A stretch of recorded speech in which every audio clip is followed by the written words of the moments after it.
Ang ating pong series ngayon ay tatalakay sa mga difficult verses sa Bible. At bago po tayo magpatuloy, tayo pong lahat muna ay manalangin. Aming Ama at aming Diyos, aming Panginoon, makapangyarihan sa lahat na may gawa ng langit at ng lupa.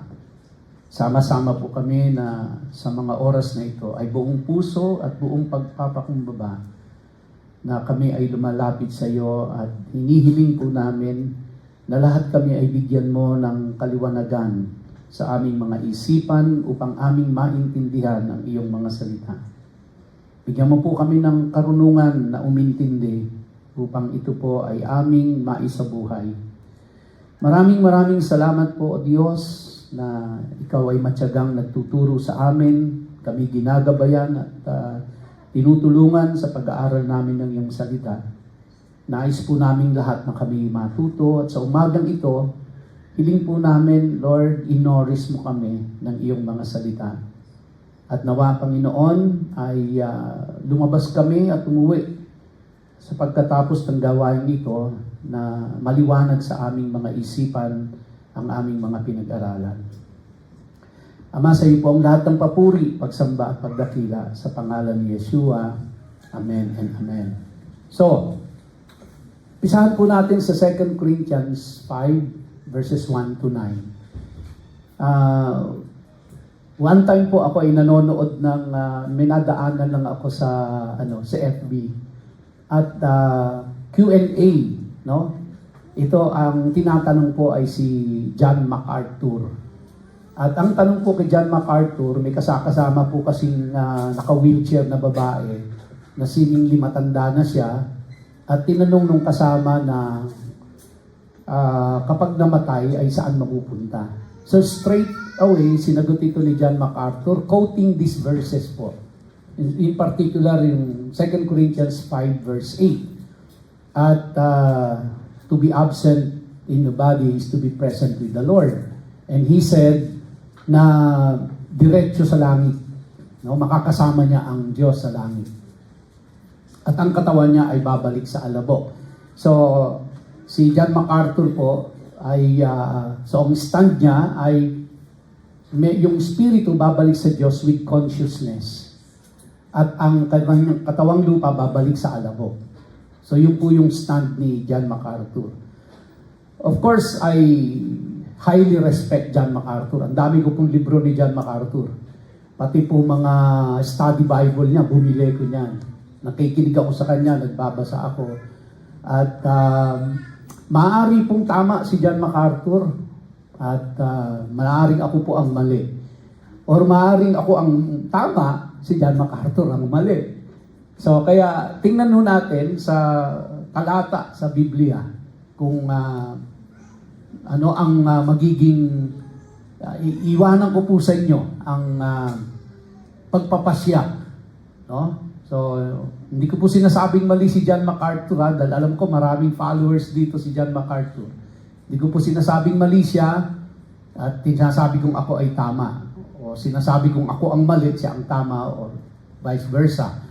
But let us look at the scriptures and then see for ourselves kung ano po ang magiging conclusion natin.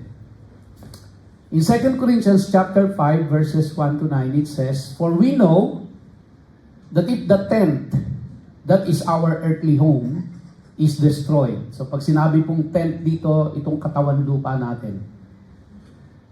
"We have a building from God, a house not made with hands, eternal in the heavens." Now, please take note na ang context po nito is the body. Kaya yung po sinasabi dito na we have a building from God, God was not talking about heaven. Okay? Because pag pinag-usapan po natin na for we know that if the tent that is our earthly home, yung katawan, tapos biglang we have a building from God and that is heaven, then it doesn't relate. So kaya yung sinasabi po ditong we have a building from God, a house not made with hands, eternal in the heavens, referring to our body. Okay? So, Yun po yung context nun.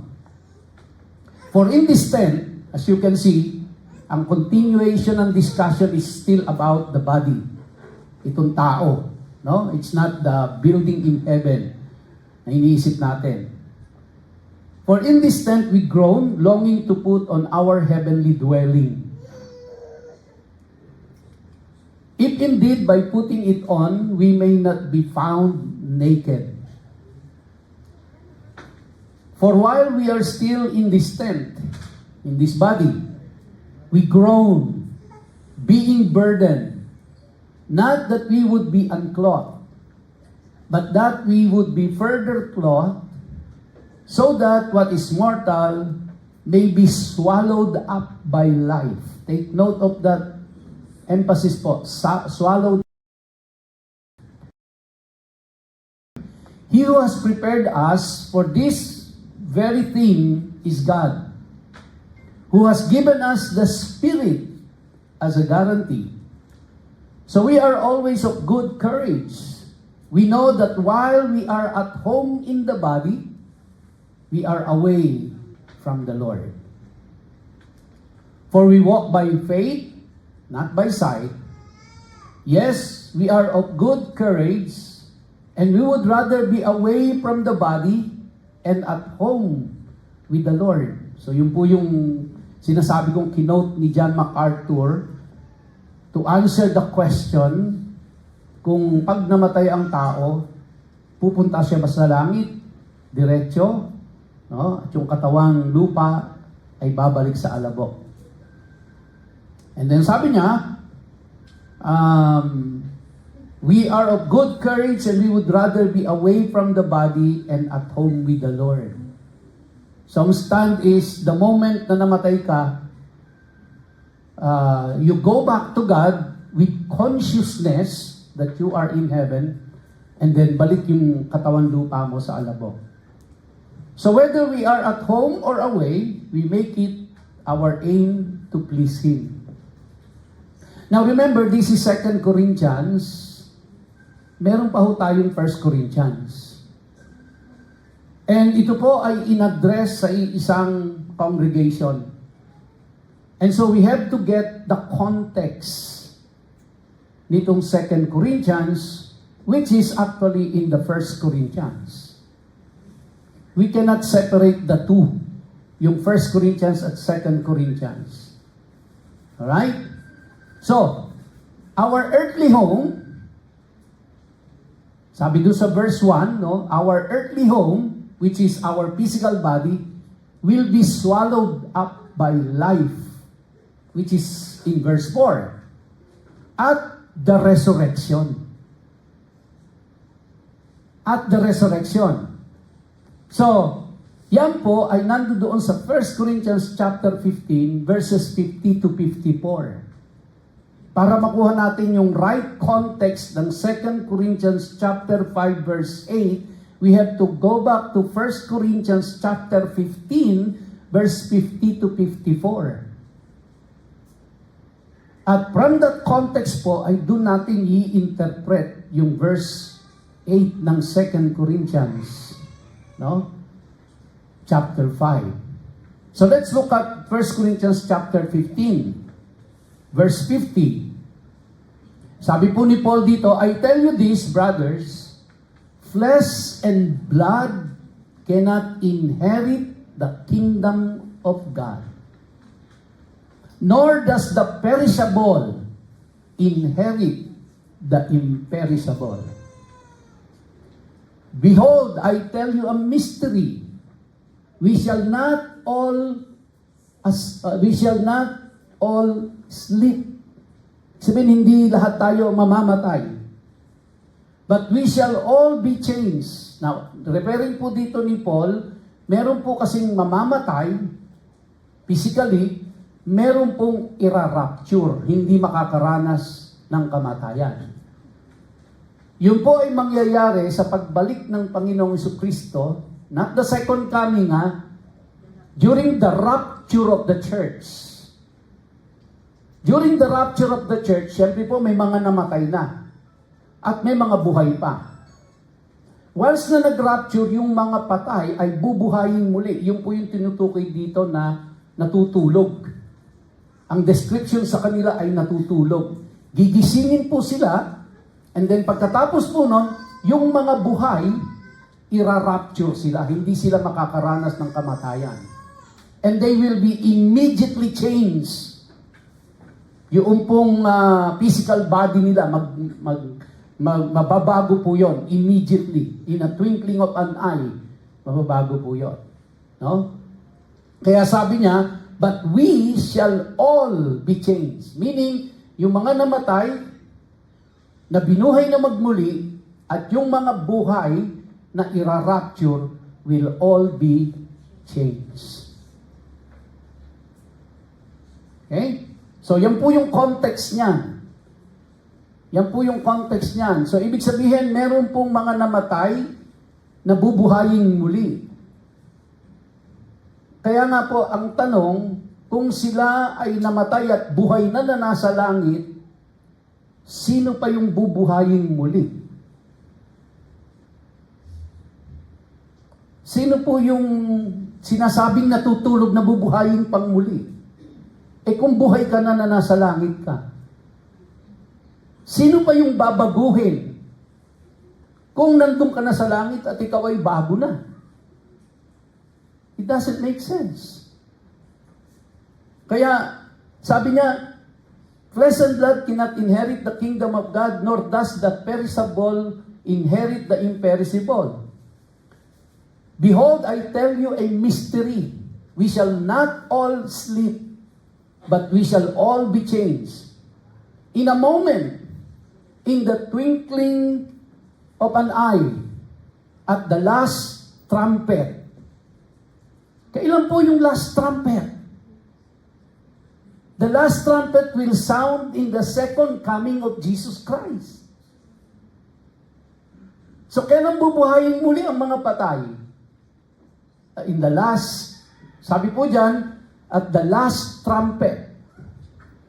Kailan ira-rapture yung mga buhay? At the sound of the last trumpet. So ano po yung last trumpet sa Bible? It's the second coming of Jesus Christ. And bago mag-second coming, magkakaroon po muna ng rapture of the church.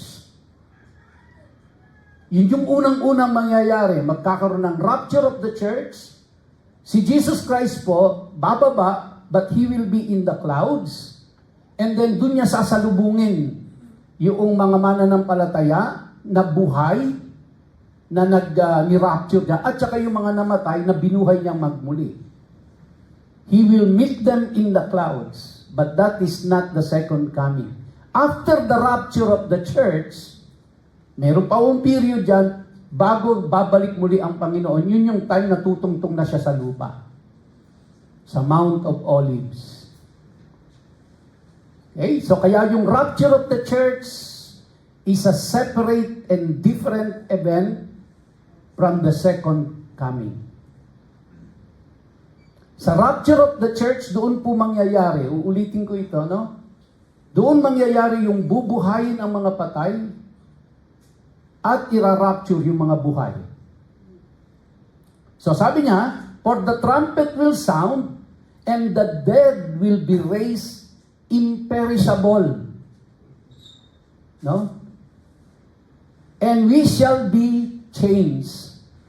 Kaya yung pong mga namatay at binuhay na magmuli, they will receive the glorified body. Imperishable na siya. Hindi na siya mabubulok. Hindi na siya mamamatay. For this perishable body must put on the imperishable. And this mortal body must be put on immortality.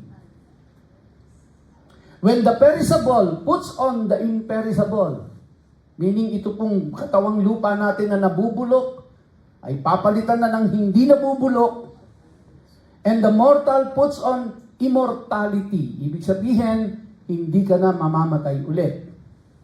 For the believers, take note, this is only true for the believers. For the unbeliever, they will experience the second death.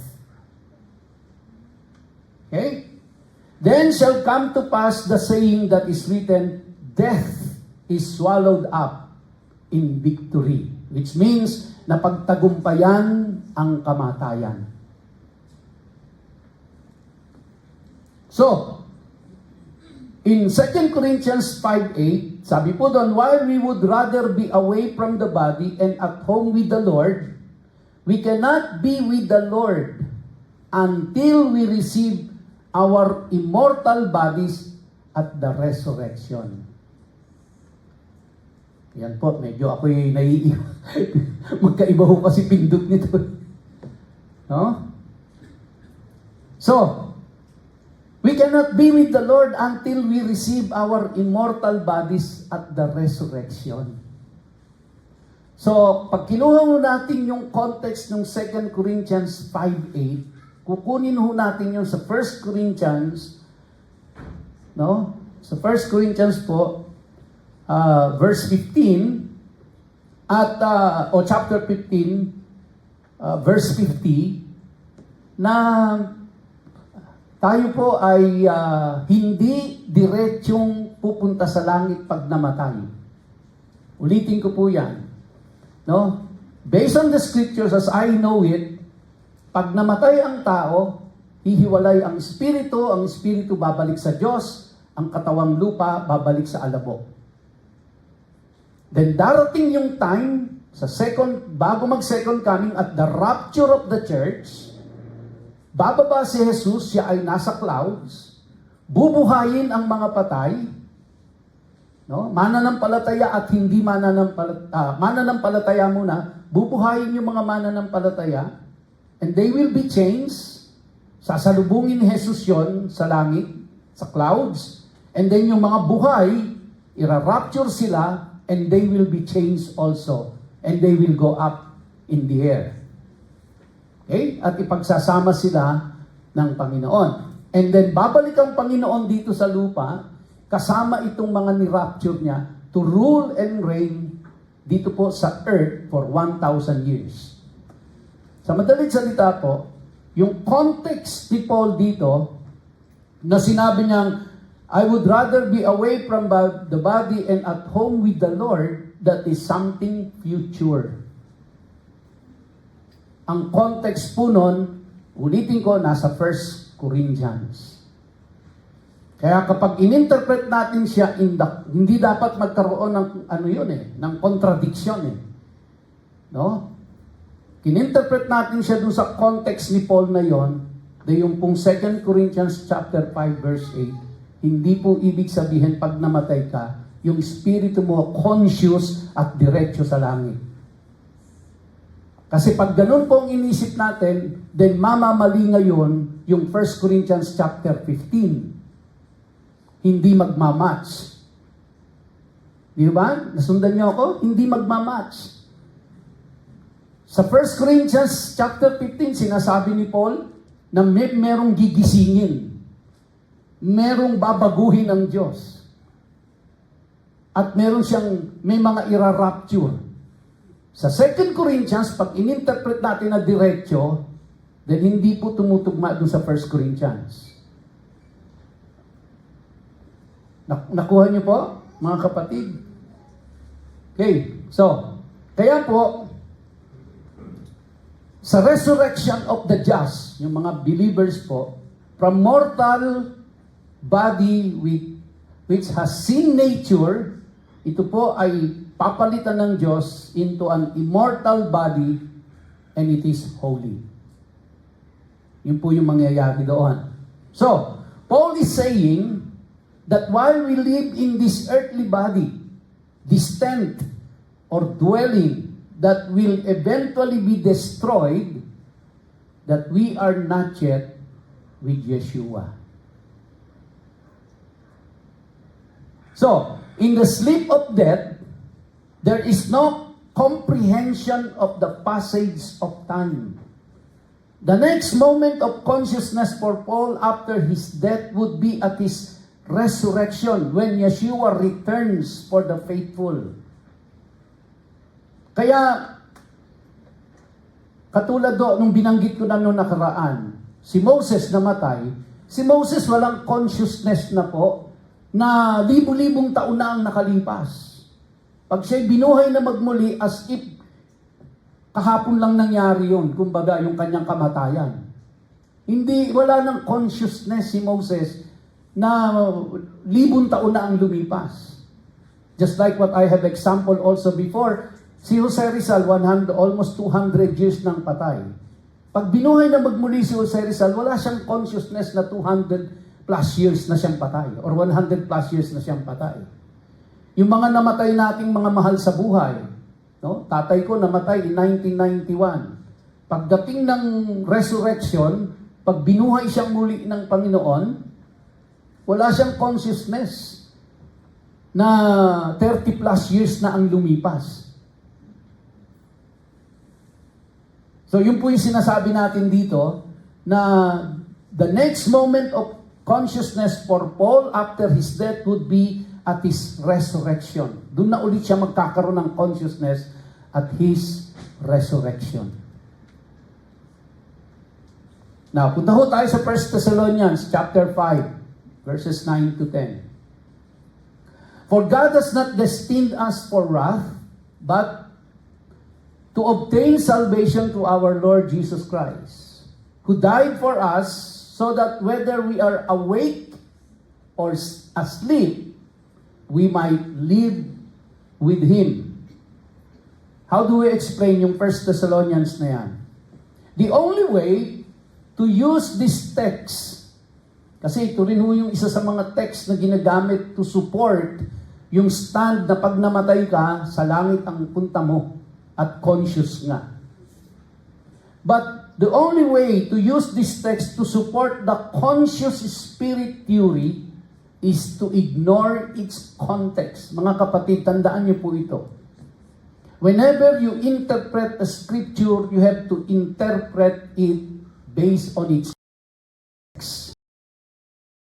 Scripture in the Bible that can stand alone. And in understanding the context of the verse, you have to know so many things. Andiyan po pumapasok ang cultural background, pumapasok ang language, pumapasok ang economy, sino ang sinulatan, sino ang sumulat, ano ang purpose ng pagkakasulat. You even have to check the historical background. So meaning hindi po siya ganoong kadali. Considering na ito pong Bible ay isinulat during the 4th century. Considering na isinulat po ito in Hebrew language. Ang New Testament is sinulat in Greek language. They have a different culture. They have a different language. Actually, even the Hebrew language that was used for the writing of the Bible is no longer in use today. Because they have a different Hebrew language now.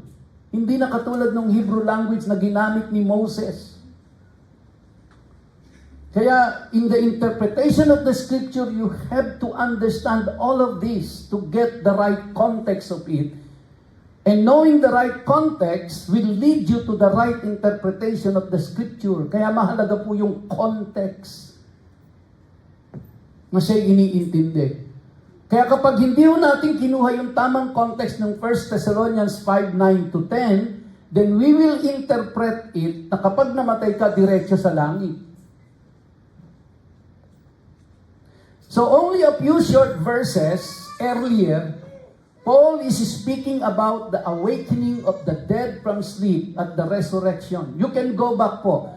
Yung context ng 1 Thessalonians chapter 5 verses 9 to 10 ay makikita niyo po doon sa 1 Thessalonians chapter 4 verse 13 to 17. And please remember, the Bible was written na wala pong chapter, walang verse.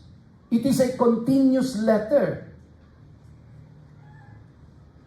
Kaya kung gusto nating makita po yung tunay, yung context ng 1 Thessalonians 5:9 to 10, babalikan po natin yung 1 Thessalonians chapter 4 verse 13 to 17 dahil nandoon yung context ng 9 to 10 ng 1 Thessalonians chapter 5. Now, pag binasa ho natin yun, mga kapatid, ay doon natin maiintindihan yung context ni Paul dito na hindi pagkamatay mo, diretso ka sa langit. So in this verse, Paul is merely saying that whether a believer is awake, meaning alive in the flesh, or asleep, meaning dead in the grave, eventually we will live with Yeshua the Messiah after the resurrection. This is the context of it. No, we will only live with Messiah, we will only live with Yeshua, Jesus Christ, after the resurrection. Not after dying, after death. Okay? So, kaya ito po yung magaganap in a simple diagram. There will be the resurrection of the just first. No, this is the day Yeshua returns from heaven to resurrect the saints. And then after 1,000 years, doon pa lang ho magkakaroon ng resurrection of the unjust. Kaya ang muling pagkabuhay ng mananampalataya at ng hindi mananampalataya ay hindi magkasabay. Base sa scriptures po, ang unang bubuhayin magmuli ng Diyos ay ang mga mananampalataya. After 1,000 years, no, bago mag-start po ang eternity, doon bubuhayin ng Panginoon ang mga hindi mananampalataya. Ang mga mananampalataya ay bubuhayin muli para makasama ng Panginoong Yesus to rule and reign here in this earth for 1,000 years in His earthly kingdom. After 1,000 years, bubuhayin ang mga hindi mananampalataya. For what reason? For them to face the judgment of God. Okay, so madaling salita po, ang mananampalataya at hindi mananampalataya ay parehas bubuhayin, magmuli. Pero, mauuna ang mananampalataya. After 1,000 years, yung pong mga hindi mananampalataya. Yung mananampalataya para makasama ni Jesus to rule and reign here in this earth. Yung hindi mananampalataya to face judgment. That's the purpose. And then after that 1,000 years, doon pa lang po mag-i-start ang eternity. Okay? Now, punta ho tayo sa Matthew. Tandaan niyo po, tinatalakay natin dito ay mga talata na very confusing at mga talatang ginagamit para patunayan na kapag namatay ka, ikaw ay diretso sa langit. So ang pinatutunayan natin ngayon na itong mga talatang ito ay interpreted incorrectly. Okay? Kaya siya difficult verses in the Bible. Matthew chapter 16, verse 28 hanggang 17, verses 1 to 9. Truly I say to you, there are some standing here who will not taste death until they see the Son of Man coming in His kingdom. Please take note of this. Dahil tatalakayin po natin dito yung transfiguration. Kasi sinasabi nila na si Moses po ay buhay, nasa langit. Kasi during the transfiguration, nakita siya ni Peter, ni James at ni John. Kasama si Jesus. So buhay siya, nasa langit siya. So kaya ito rin po yung ginagamit na proof para sabihin na pag namatay ka, diretso ka sa langit. Kasi si Moses nga tsaka si Elijah. Kausap ni Jesus Christ nakita ni Peter, ni James at ni John during the transfiguration. But let us see. Kaya, verse 28, sabi diyan, truly I say to you, there are some standing here who will not taste death until they see the Son of Man coming in His kingdom. Verse 1 ng chapter 17. And after 6 days, Jesus took with Him Peter, James, and John, his brother, and led them up a high mountain by themselves. And He was transfigured before them, and His face shone like the sun, and His clothes became white as light. Yun po yung nakita ni Peter, James, and John. No? na pag nagningning ang Panginoong Jesucristo at ang kanyang kasuotan ay nagliwanag na puting-puti, parang isang liwanag ng ilaw. Verse 3, "And behold, there appeared to them Moses and Elijah, talking with him." So, ang nakita ni Peter, ni James at ni John, si Moses at si Elijah kausap ang Panginoong Yesus. Actually, ang isang question nga po dito paano nalamang si Moses at si Elijah noon? Wala pa naman picture noon.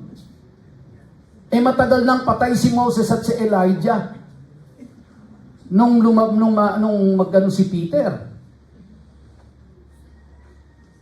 Okay? Paano nakilalang si Moses at si Elijah yon? So kaya sabi nila, di ba yan ang katunayan? Pag namatay ka, diretso ka sa langit. Kasi si Moses at si Elijah namatay, nasa langit.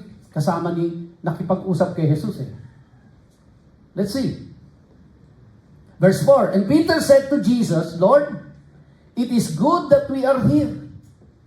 If you wish, I will make 3 tents here, one for you, and one for Moses, and one for Elijah." Now, this is crucial, mga kapatid. Bakit sa dinami-dami ng pwedeng sabihin po ni Peter, ang kanyang sinabi ay ipagtatakuyo ko kayo ng tent? Bakit to? Now, huwag niyong kalilimutan yung verse 28, na binanggit natin kanina. Ano ba yung verse 28? Sabi niya, "There are some standing here who will not taste death until they see the Son of Man coming in His kingdom." Coming in His kingdom. Pag sinabi po natin coming in His kingdom, yun po yung kingdom here on earth. The establishment of the kingdom here on earth. Meaning to say, the second coming of Jesus Christ. Okay? Sundan niyo po ako? Balik po tayo doon sa kanina. Sabi ni Peter, "Lord, it is good that we are here. If you wish, I will make 3 tents here, one for you, one for Moses, and one for Elijah." Verse 5, "He was still speaking when, behold, a bright cloud overshadowed them. And a voice from the cloud said, This is my beloved Son, with whom I am well pleased. Listen to Him." Kailan nung una nating nadinig to? Nung binabautismuhan si Jesus, di ba? "This is my beloved Son, in whom I am well pleased." And during the transfiguration, nadinig ulit ni Peter, James, and John. Sabi nila, sabi doon sa nadinig nilang tinig, "This is my beloved Son," referring to Jesus, "with whom I am well pleased. Listen to Him." Verse 6, "When the disciples heard this, they fell on their faces and were terrified. But Jesus came and touched them, saying, Rise and have no fear." Verse 8, "And when they lifted up their eyes, they saw no one but Jesus only." Wala na si Moses at si Elijah. "And as they were coming down the mountain, Jesus commanded them," listen mga kapatid, here is the key word, "Tell no one the vision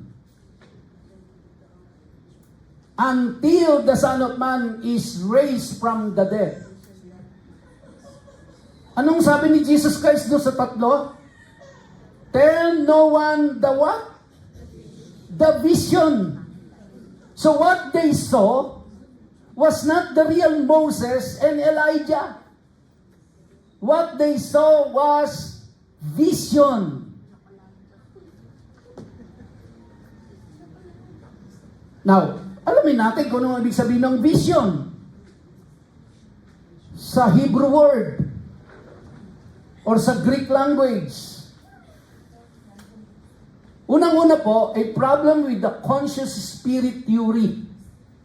We must understand that this event took place to fulfill Yeshua's promise that some of the apostles would not taste death until they see the Son of Man coming in His kingdom. Nasa Mark 9:1 din po yan, Matthew 16:28. So, yung pong verse 28 kanina, yun yung pangako ng Diyos. At bakit to sinabi ni Peter na ipaggagawa ko kayo ng tent? Bakit tent?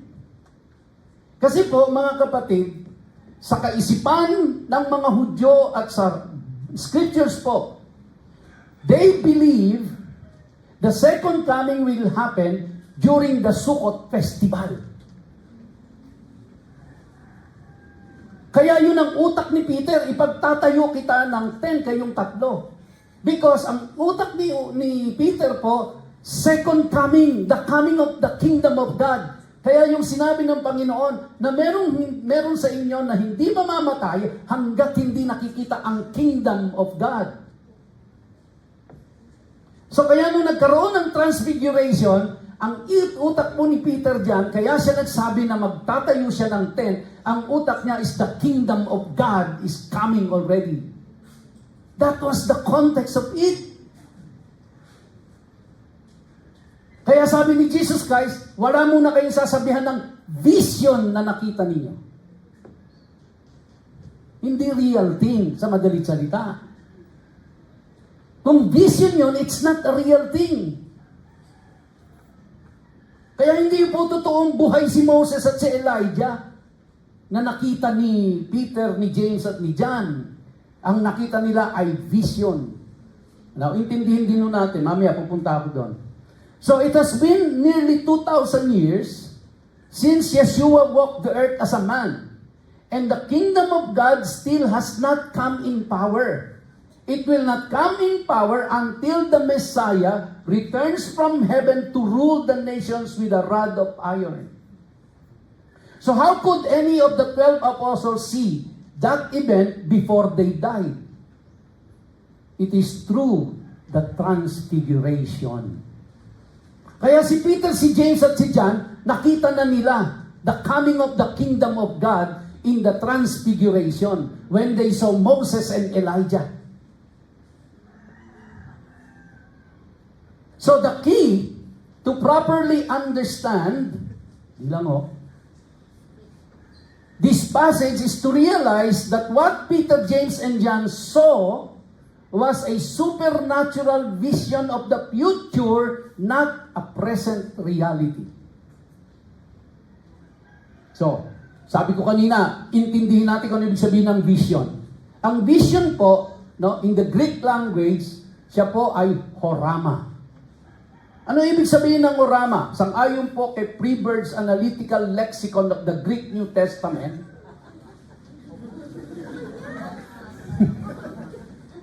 ang ibig sabihin ba daw po nun, in the New Testament, horama is a supernatural vision given as a means of divine communication.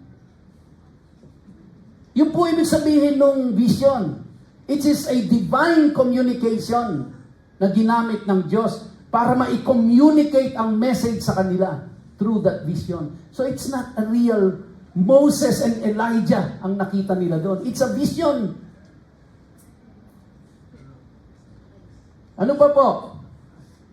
Peter's vision, katulad po nung para maintindihan natin kung ano ibig sabihin ng horama, which is vision.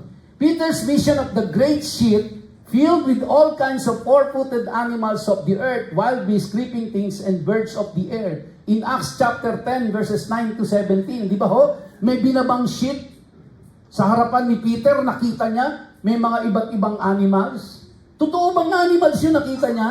Hindi, it's horama. Okay? Sa Acts chapter 16, verse 9 to 10, Paul's vision of the Macedonian man, pleading for the gospel to be preached to them. Natutulog si Paul niyan, may nakita siyang vision. May tumatawag sa kanya, i-preach mo yung gospel doon sa Macedonia. Kaya balikwas ng bakod ng bangon si Paul, niyaya niya yung mga kasama niya, punta tayo sa Macedonia, let's preach the gospel. Totoo bang nakita niya yung tao na It's a vision. That's horama. Okay? Additionally, in the ancient Septuagint Greek translation of the Old Testament, pag sinabi ho natin Septuagint, yan yung Greek translation ng Old Testament. Kasi ang Old Testament was written in Hebrew, nung tin-translate po ito into Greek, ang tawag doon ay Septuagint. And in the Septuagint po, no, the Greek translation of the Old Testament, horama is used to describe the supernatural visions of the future given to Daniel. So kaya po, hindi totoong Moses at Elijah ang nakita nila. Ang nakita nila ay horama. Ano po ang horama? It's a divine communication na ginagamit ng Diyos. Alright, let's move on. Scripturally, it's very difficult to make a convincing case that Moses and Elijah had to be alive at that very time in order to be seen in a vision of the future. Now, dito tayo magtatapos. Mga 30 minutes to. Matthew 22, 31 to 32. And as for the resurrection of the dead, have you not read what was said to you by God? I am the God of Abraham, the God of Isaac, and the God of Jacob. He is not the God of the dead, but of the living. Verse 26. And as for the dead being raised, have you not read in the book of Moses, in the passage about the bush, how God spoke to him, saying, I am the God of Abraham, the God of Isaac, and the God of Jacob. He is not the God of the dead, but of the living. You are quite wrong. Oh, you see, sabi nila, si Abraham, si Isaac, at si Jacob, buhay. Because God is not the God of the dead, but of the living. Question, is that the right context of it? Babalik ko ulit tayo sa context, mga kapatid. Oh? Huwag mo na yan. Yan. So ano pong sinasabi dito ng scripture sa atin? Dito sa Luke chapter 20 na ito. Hindi po sinasabi sa atin dito na buhay si Abraham, buhay si Isaac, buhay si Jacob at nasa langit sila. But the context of these verses of scriptures po ay future ito. That one day, Abraham, Isaac, and Jacob will be resurrected from the dead. That's why God is not the God of the dead, but the God of the living. Referring to the resurrection of Abraham, Isaac, and Jacob. Lastly po, sabi dyan, where are you?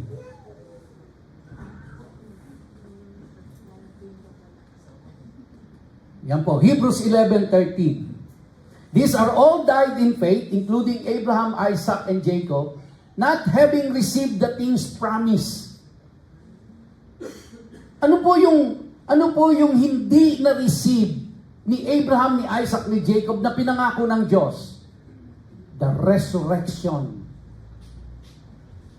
It's the resurrection.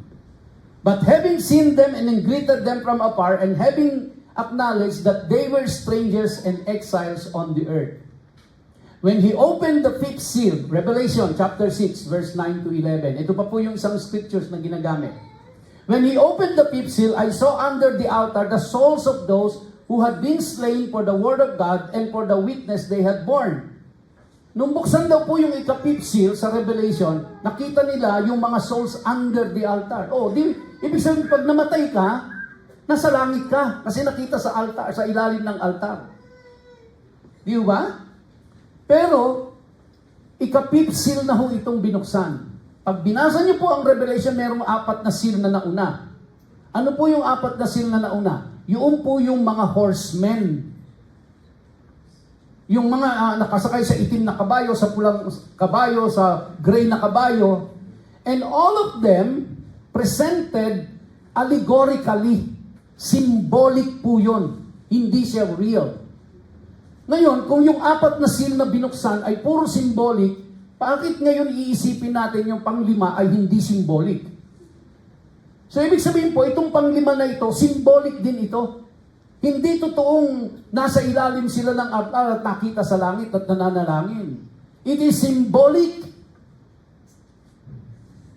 Sabi diyan sa verse 10, they cried out with a loud voice, O sovereign Lord, holy and true, how long before you will judge and avenge our blood on those who dwell on the earth?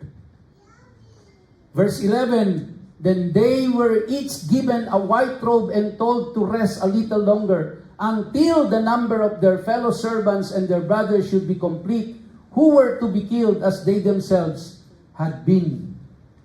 So, yung binabanggit ko po kanina, these horsemen and their mounts are understood to be allegorical presentation of events that will take place. Symbolic po yon. So why would we interpret the fifth seal in a strictly literal sense when the first four are clearly symbolic?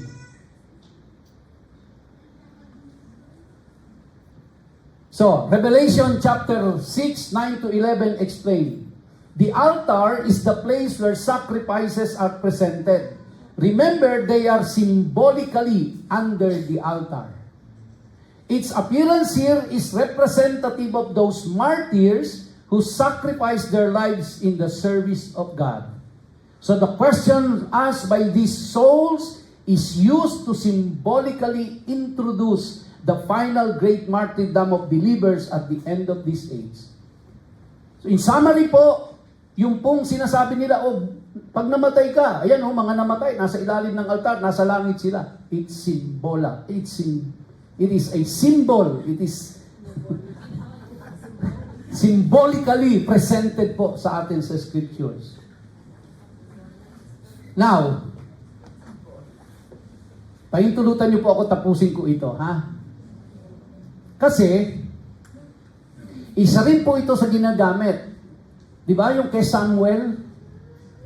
Namatay si Samuel, tinawag siya ng isang witch. Sige, basahin natin para maintindihan. And promise magtatapos na talaga ako dito. 1 Samuel chapter 28, 11 to 19. Let's read. Then the woman said, Whom shall I bring up for you? He said, Bring up Samuel for me. Samuel is dead already. Okay? When the woman saw Samuel, she cried out with a loud voice, and the woman said to Saul, Why have you deceived me? You are Saul. So si Saul, siya po yung unang hari ng Israel na itinalaga ng mga tao. At hindi siya namuhay sang-ayon sa gusto ng Diyos. Tinalikuran ngayon siya ng Diyos at hindi niya na alam kung anong mangyayari. Kaya imbis na siya ay kumonsulta sa Diyos, kumonsulta po siya sa isang witch, sa isang mangkukulam. At yung mangkukulam po ay tinawag ang espiritu ni Samuel. Ito po yun, yung kwento na to. Okay? Kaya when the woman saw Samuel, she cried out with a loud voice, and the woman said to Saul, Why have you deceived me? You are Saul. Hindi alam ng mangkukulam na hari yung kanyang kaharap, na kumukonsulta sa kanya sa isang mangkukulam at hindi sa Diyos. Verse 13, the king said to her, Do not be afraid. What do you see? And the woman said to Saul, I see a God coming up out of the earth. Okay? Ayan, pareho. Verse 14, he said to her, What is his appearance? And she said, An old man is coming up, and he is wrapped in a robe. And Saul knew that it was Samuel. No? It was Samuel.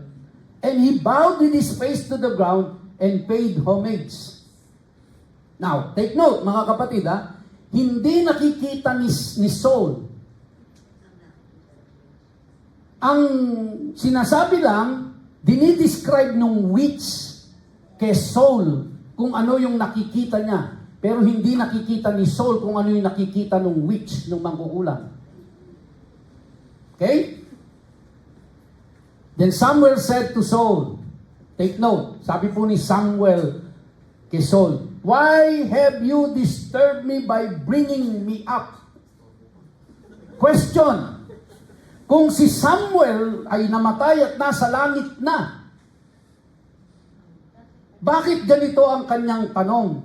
Bakit mo ako iniistorbo at binuhay mo pa akong muli? Okay? Pero ito po ay message nung witch kay Saul. Hindi directly kausap ni Saul si Samuel. Meron pong mangkukulam sa gitna. Saul answered, I am in great distress, for the Philistines are warring against me. And God, take note, and God has turned away from me and answers me no more, either by prophets or by dreams. Tinalikuran na siya ng Diyos naging disobedient si Saul Therefore, I have summoned you to tell me what shall I do. And Samuel said, Why then do you ask me, since the Lord has turned from you and become your enemy? The Lord has done to you as he spoke by me, for the Lord has torn the kingdom out of your hand and given it to your neighbor David. Verse 18, Because you did not obey the voice of the Lord and did not carry out his fierce wrath against Amalek, therefore the Lord has done this thing to you this day. Maisingit ko lang po. Alam niyo po ba kung ngayon ay nilulusog ng Hamas ang Israel? Yan po yung espiritu ni Amalek na hindi pinatay ni Saul, na pinapapatay ng Diyos sa kanya. Hanggang ngayon, problema ng Israel yan. The Amalekite spirit. Hey, singit ko lang. 19. Moreover, the Lord will give Israel also with you into the hand of the Philistines, and tomorrow you and your sons shall be with me. The Lord will give the army of Israel also into the hand of the Philistines. Now, points to consider, mga kapatid. From the scriptures, we know that Samuel was a righteous man. Tama po? A servant of God who judged Israel all his life. Number 2, we also know that Saul was originally selected by God to be the king of Israel, but was later rejected by him because of rebellion and disobedience. Point number 3, dualists believe the conscious spirit of saints go to heaven upon death, while the spirits of those who reject God go to hell. So, mga dualists ang naniniwala na pag namatay ka, diretso ka sa langit o kaya diretso ka sa impyerno. But that is not scriptural. Pang-5 po, since Samuel was clearly a man of God, okay, doesn't it seem strange that he would be rising up from the ground and saying he was being disturbed if he's supposed to be alive up in heaven?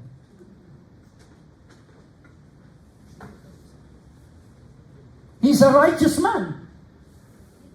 Kung nasa langit na siya, bakit ngayon siya nagsasabi, why did you disturb me? Kung ganun man po yun. So, para mas maintindihan natin, ito po yung tatlong representation. Si Samuel, si witch, si Saul. So, si Saul could not hear or see the spirit. Si witch yung medium. Kumonsulta sa witch, sa mangkukulam, bilang medium para tawagin ang espiritu ni Samuel. Now, hindi niyo po ba na i-imagine? Ano po ba yung ginagawa ni Saul na yon? Ito po yung tinatawag po nating necromancy. Ano po yung necromancy? Yan po yung mga taong, yung mga medium tumatawag ng espiritu ng mga patay. Sino po sa inyo dito ang nagpa-practice nito? Na tinatawag nyo pa ang ninuno ninyo. Now, ang tawag po ng Greek dyan ay ventriloquist. Ano po yung ventriloquist? Sila po yung, alam niyo yung nagpa-puppet show, tapos nagsasalita yung puppet. Akala mo yung puppet ang nagsasalita, pero siya yung nagsasalita talaga. Ventriloquist po ang tawag doon. No? Yan po yung word na ginamit naman doon sa mga necromancer.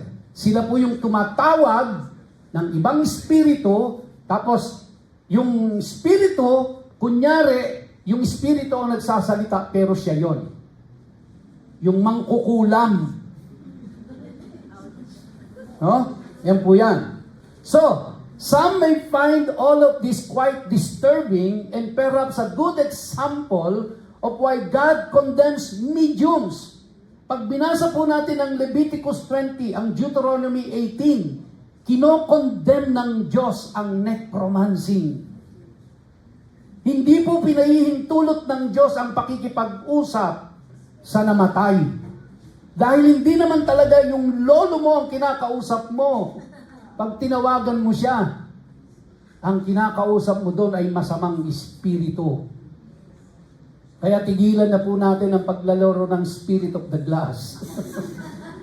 Kung meron man. So you don't consult the dead. Anong ginawa ni Saul? Kinonsulta ang isang mangkukulam at ang mangkukulam tinawag ang patay. So lahat po sila ay nakakakumit ng napakalaking kasalanan sa harapan ng Diyos. Tanong ko po ngayon, papaano ngayong sa Diyos galing yon kung kinokondemn ng Diyos yon? Kaya ang question, si Samuel nga ba yon? O hindi? No? If the witch of Endor conjured Samuel, pinatawag si Samuel from the dead, does that mean that the wicked have power over God's faithful in the afterlife? Imagine niyo po si Samuel, righteous man. Ito yung mangkukulam. Pinatawag ng mangkukulam si Samuel. Sumunod si Samuel sa mangkukulam? I don't think so. I don't think so. At kung kinokondemn ng Diyos sa Leviticus, yung pong pakikipag-usap sa namatay, that is necromancy, tingin nyo, kinonsinti ng Diyos ito, si Saul? Thirdly, ano pong sabi sa atin ng scriptures? Tinalikuran na ng Diyos si Saul.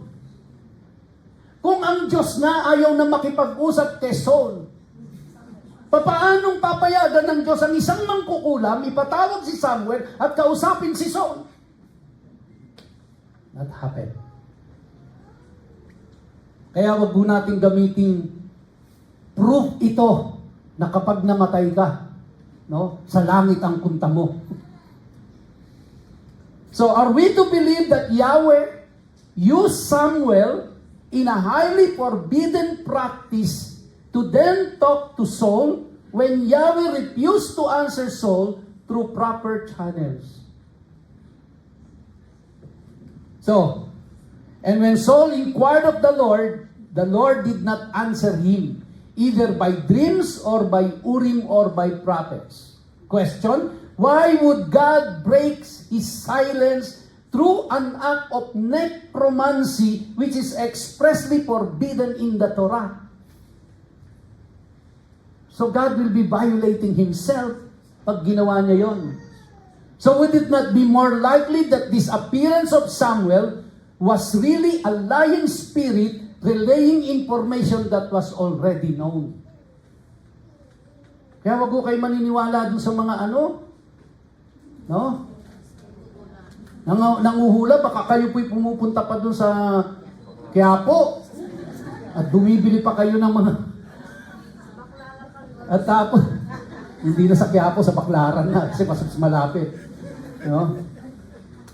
So kaya ang kausap po dito ni Saul at ng witch is a lying spirit. It's not Samuel. It's not Samuel. So naintindihan na ho natin mga kapatid. At dito na lang po ako magtatapos. Dahil sobra na ako sa oras. Amen.